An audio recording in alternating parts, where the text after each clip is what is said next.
Hoje nós vamos falar sobre o tratamento das drogas. O que fazer com os usuários de drogas, com aqueles toxicômanos, que tanto a sociedade insiste em chamar de viciados. Prefiro não usar esse termo, que vício dá um contexto moral que não cabe bem no sentido do que nós estamos falando. Quando a gente fala de toxicômano, adicto ou usuário, nós estamos usando os termos apropriados. Qual o tratamento? Antes de nós falarmos de tratamento, devemos dizer que não existe um tratamento único, uma maneira única de tratar o usuário de drogas. Nós devemos começar, como todo procedimento médico, pensando numa anamnese. O que é a anamnese? É uma história. A história desse indivíduo que está me procurando, buscando tratamento, o usuário. Aí nós temos três eixos a considerar, três aspectos a considerar.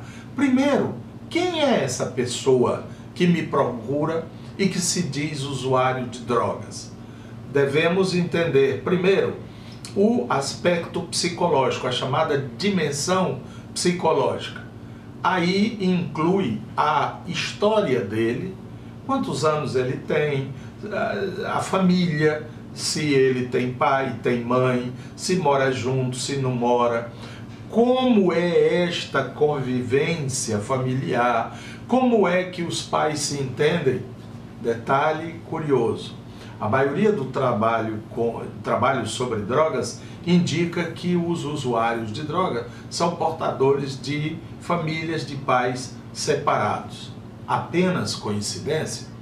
Depois, a questão escolar. Ele frequenta a escola, frequentava e deixou de ir à escola. Como era o desempenho escolar, como está sendo agora? Abandonou a escola? Não vai mais? Faz muito tempo que não vai? O que ele anda fazendo da vida dele? Ele se ocupa com o que agora?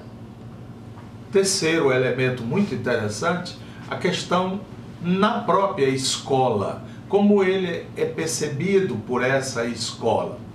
Nós estamos falando em algo essencial, que é a questão da educação. E um outro aspecto também muito curioso é de que as drogas atingem basicamente os jovens. Por isso estamos falando tanto em família, tanto em escola. E outro elemento importante é a questão do grupo social. Qual é o ambiente que ele frequenta? Com quem é que comumente, normalmente ele anda? Que situações ele tem vivenciado? Ele ainda mora em casa ou já saiu de casa? Os conflitos em casa são grandes, são importantes, ou ele nunca tem nada com a família mal sabe se ele está em casa ou não? Ele já teve envolvimento com histórias de polícia ou de justiça?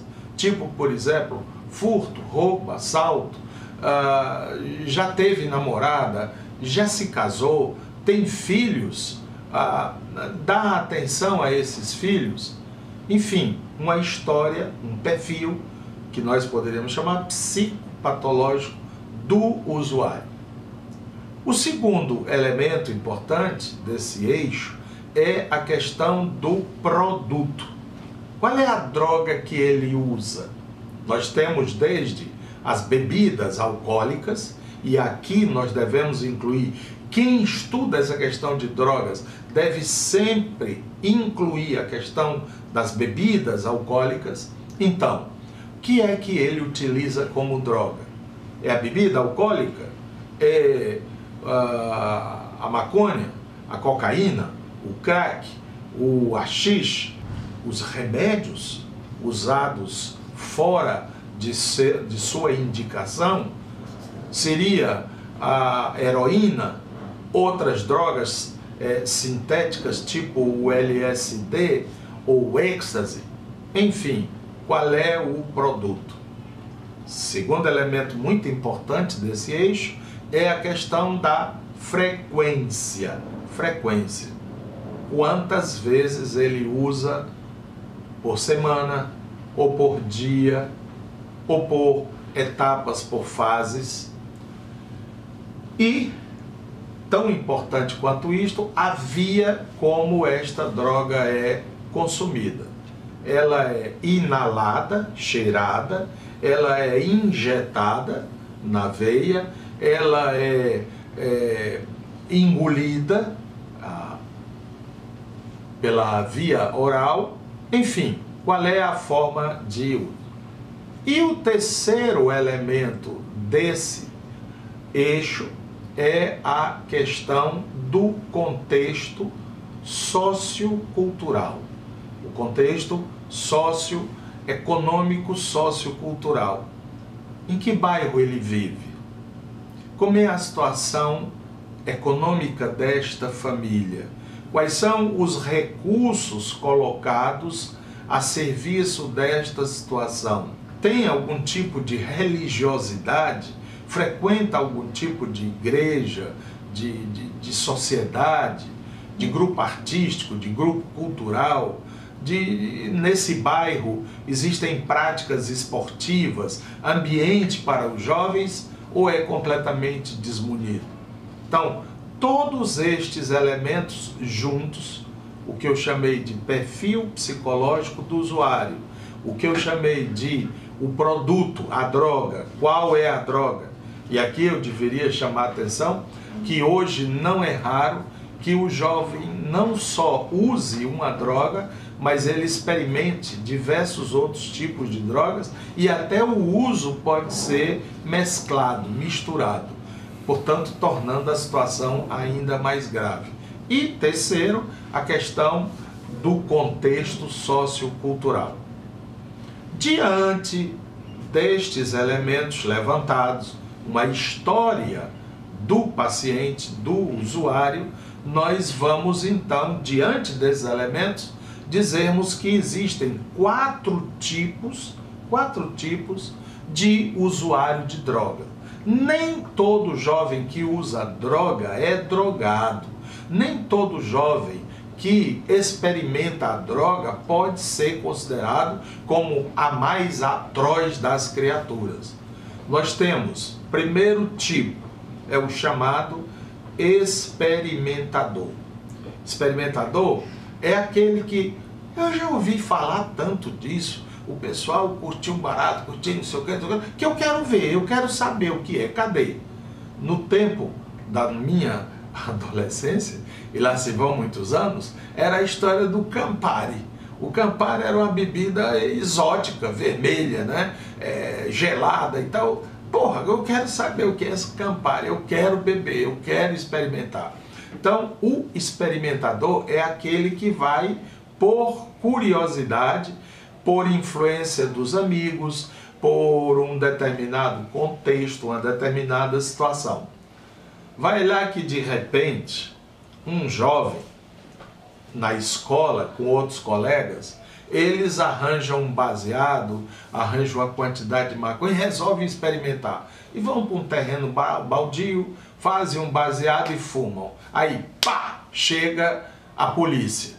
Eles são juntados ali, levados para a delegacia de menores, os pais são chamados, os pais entram em pânico, arranjam uma clínica para se hospitalizar, loucura total. O que os adultos fazem em situação assim, desse jeito, é pior do que o que os jovens fizeram com a droga. Então, são os experimentadores. Para estes, o que é mais dito é que eles precisam de mais olho dos pais. O tal do marcar colado. Em futebol, o técnico manda aqueles jogadores mais perigosos, qualquer coisinha, eles pegam a bola, fazem um gol, que o zagueiro marca colado. Então, esses meninos que podem ter essa onda de experimentadores, eles precisam ser mais orientados. precisam ter a figura de um adulto positiva mais presente. Esse é o tratamento para esse grupo. O outro grupo nós chamaríamos de usuários recreativos. O que são esses? São aqueles que, porque foi Semana Santa, porque foi Natal ou Réveillon, eles resolveram, um grupo deles, alugar uma casa lá no Morro Branco, numa praia, em Jericoacoara, e eles foram, e uns 2, 3 deles, dos amigos, levaram uma droga para curtir. Mas, fora disso, eles nunca usaram, nem usam. Ora, eles fizeram a droga um instrumento de uma recreação. É o chamado usuário recreativo. Ou então é aquele outro que de 2 em 2 anos tem o Rock in Rio. Então ele vai lá, ele se junta com os primos dele que moram no Rio e só Deus sabe o que acontece. Mas terminado aquilo, eles voltam ao normal da vida deles. Aí é que aqueles outros elementos analisados na história, na anamnese, são importantes. Como é que está a vida dele na escola? Não, ele é um menino regular, normal, ele frequenta a escola, nunca falta, participa. E em casa? Não, ele é um menino que coopera, ele quer saber das coisas de casa, dos pais, ele tem vivência familiar. Então, isto não é motivo para hospitalizar, levar para um especialista do outro, não sei o quê, não sei o quê. Ele está precisando de marcar colado e que se possa fazer uma orientação. O terceiro grupo é o dos chamados usuários frequentes. Usuários frequentes, como o nome está dizendo, são aqueles que fazem o uso da droga de forma rotineira ou regular. Aqui eu vou pegar a droga que pouca gente fala como droga, mas é droga, volto a insistir, o álcool. Nós temos o indivíduo que uma vez tomou um porre, mas nunca mais ele tomou. Ele queria experimentar, ver como é que era. Não gostou, vomitou até o anjo da guarda, tá entendendo? E ele nunca mais quis saber de bebida. Então ele teve uma experiência, experimentador, e ele deixou isso de mão. Mas tem aquele outro que é o usuário recreativo. Quando está numa festa, quando teve a formatura do irmão, a formatura dele mesmo, não é? Eu recordo de um jovem, ele nunca bebia, mas quando ele passou no vestibular de medicina, ele ficou tão eufórico, tão alegre, que ele tomou um porre lá na história do trote. E ele chegou em casa pulando no sofá e tudo, segura o tchan, amarra o tchan, e todo mundo dizendo, mas o que foi que houve com esse menino? Não é que ele está tão diferente. Ele tomou um porre para festejar a história da aprovação no vestibular. Mas ele nunca foi de beber, ele nunca foi de ser usuário e cumpriu as obrigações, as formalidades dele todo. A gente poderia chamá-lo de um usuário recreativo. No fim do ano, no Réveillon, no Carnaval, ele pode tomar e tal. Agora, o usuário frequente já é aquele, e vocês devem conhecer alguns assim, todo fim de semana ele vai para casa de praia.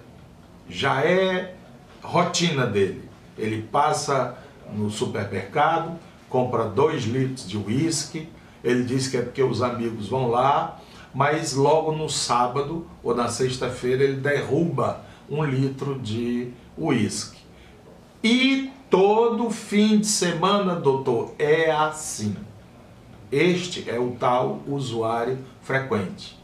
É o cara que toda quinta-feira à tarde ele vai surfar com os outros colegas e lá ele queima um baseado. Usuário frequente. Ou que se encontra com a namorada, que também gosta disso, vão ver o pôr do sol não sei aonde e tal e tal. Ocorre que algumas drogas não perdoam. E essas drogas que não perdoam, elas acabam exigindo mais. É o caso do crack. E dificilmente um jovem vai ficar só experimentador, ou usuário recreativo, ou usuário frequente. Ele vai criar com a droga uma relação fusional e ele não consegue passar sem a droga. Aí é o quarto grupo que nós estamos falando, que é o grupo dos toxicômanos. São aqueles que criaram com a droga uma relação fusional. Ou ele está capotado, ele está totalmente fora do ar, está dormindo, e ele chegou, que só Deus sabe como é que ele chegou, está aí dormindo. Logo mais ele vai acordar, vai tentar se alimentar, às vezes não consegue mais se alimentar, mas ele vai ficar inquieto atrás de arranjar dinheiro para ir comprar a droga. E logo que ele compra a droga, imediatamente ele vai usar, ele não consegue parar até capotar. E aí ele vai acordar, vai atrás de novo, e este é o chamado toxicômano, verdadeiramente toxicômano. Este conversa, aconselhamento, não vai resolver. Então, como proposta de tratamento, depois que nós fizemos a anamnese, traçamos o perfil, o contexto, a situação, e depois que nós vimos em que grau mais ou menos ele se situa, nós podemos falar em tratamento. O que é que se pode fazer? Antes, eu queria fazer uma pequena advertência. Não é raro que pessoas jovens que têm problemas psiquiátricos, tentem buscar na droga uma maneira de compensar ou arrumar essa situação psiquiátrica. Se ele é depressivo, ele vai tentar uma droga para ver se estimula. Se ele é muito perturbado, ele vai buscar uma droga para tentar se acalmar, tentar ficar com os nervos melhor. Se ele é muito ativo e hiperdinâmico, ele vai querer manter isto e vai querer usar drogas. Se ele tem algum tipo de problema de natureza pessoal ou familiar, pode ser que ele tente encontrar na droga a saída. Aí nós vamos ter a questão do uso da droga, mais o problema psiquiátrico. E muitas vezes as pessoas não se apercebem, eu já vi muito isso em minha clínica, meu trabalho clínico psiquiátrico, de garotos, de jovens, que na realidade o que eles estão tendo é um uma crise psiquiátrica, tipo psicótico. Às vezes o início de uma esquizofrenia. E passa para a família como se ele fosse um usuário de drogas. Por quê? Porque encontraram-no usando droga. Então tudo que está acontecendo na vida dele, eles vão dizer que é por causa da droga. Pode ser que exista, não é raro, uma que a gente chama de intercorrência clínica, que ele tenha um problema psiquiátrico junto com o problema da droga. Nesses casos, é muito importante o parecer psiquiátrico para que seja avaliada a situação. Então, em relação ao tratamento, nós temos desde a simples orientação ou aconselhamento, que muitas vezes é dado aos pais sobre aquele jovem que estaria, porque muitas vezes os pais tomam a crise da adolescência do jovem como: ele está diferente, doutor, ele está estranho, ele não conversa mais com a gente, ele está meio isolado, como se fosse coisa ligada às drogas. Às vezes é a crise da própria adolescência que ele está vivenciando. E pode também ter droga no meio. Por isso é que a postura, o papel dos pais, não pode ser a de policiais. Procurar saber, procurar cheirar, procurar mexer na bolsa, procurar olhar no celular deles, mas se aproximar mais, procurar conversar mais, ser mais amigo. Então, isto tudo eu chamaria de orientação ou aconselhamento para os casos mais simples, em que os vínculos ainda estão preservados, em que ele ainda está em casa, ele ainda obedece aos pais, ele vai à escola, ele tem preocupação com a higiene e com a estética pessoal, enfim, ele é um garoto que precisa mais de acompanhamento, de orientação, do que do tratamento propriamente dito. Tratamento mesmo, existe o ambulatorial, que é aquele que é feito num posto, num consultório, num grupo, em que ele vai, o usuário vai para consulta, para participar de algum tipo de grupo, de algum tipo de atividade.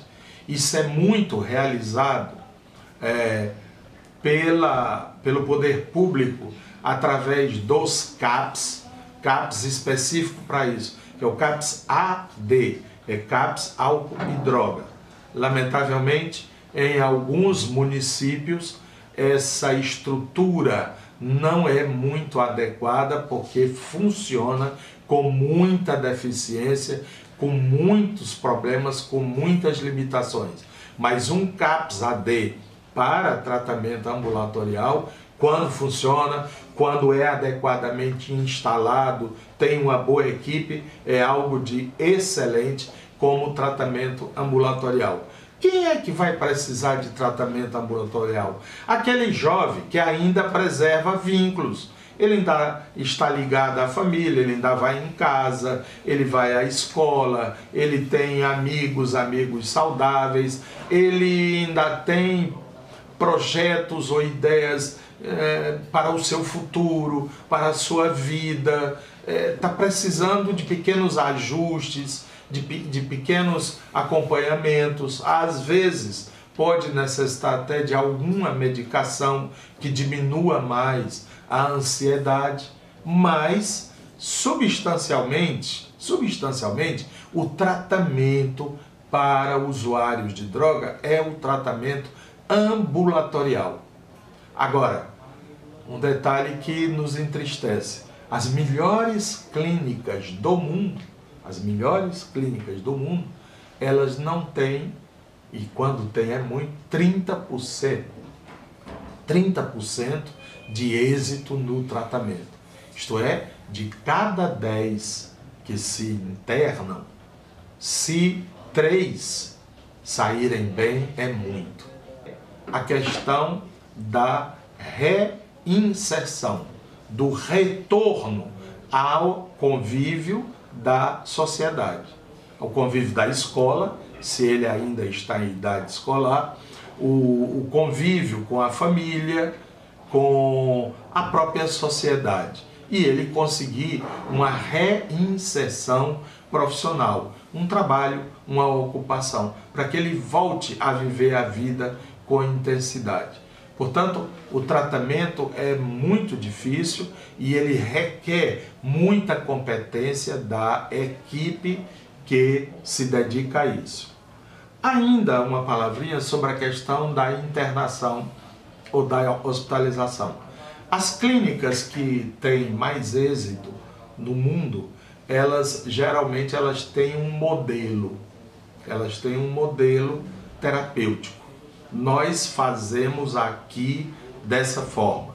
Então, a pessoa chega, tem uma entrevista, aí nós elaboramos um projeto chamado projeto terapêutico, aí ele vai seguir aquilo. No primeiro mês ele vai fazer tal coisa, tal coisa, tal coisa, no segundo mês tal, no terceiro tal, etc. e tal. E, portanto, toda clínica que preste de tratamento à drogadictos, ela tem que ter um projeto terapêutico. Como é que a gente faz? Como é que a gente vai fazer com os jovens que vêm aqui se tratar? Se não tem, é improvisação e o êxito terapêutico vai ser mínimo. Algumas clínicas admitem e usam medicamentos psicotrópicos como tratamento. Não necessariamente para substituir o efeito da droga, mas para dar àquele paciente o suporte que ele precisa. O caminho é muito árduo e o que a gente poderia quase que dizer é: não experimente, não vá fundo, porque o caminho pode ser sem volta. Um abraço.